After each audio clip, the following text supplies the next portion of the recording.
In this video, we're going to take you step by step through the installation of GAF Pro Start starter strip shingles. To get started, break a Pro Start starter strip shingle into two separate starter strips at the perforated line. When using 39 3/8 inch field shingles, remove 3 inches from the first starter piece. When using 36 inch shingles, start with a 10 inch starter strip.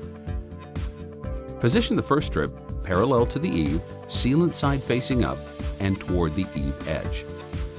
Remember, starter strips should overhang eaves, rakes, and the drip edge by 1/4 to 3/4 of an inch.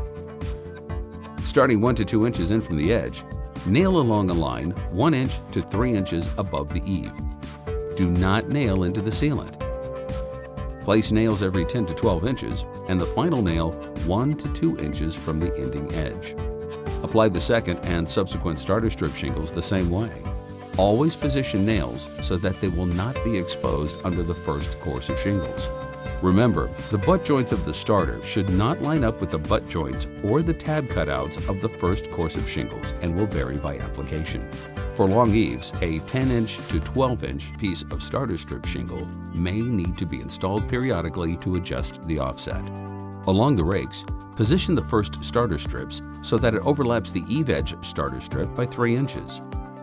Continue up rakes, installing normally and overlapping at the ridge. An option installation is to align the first starter strip on the rake with the eave starter strip at the corner. Then trim from corner to corner to provide a seamless line of adhesive. Be sure to check out more GAF Pro Series installation videos.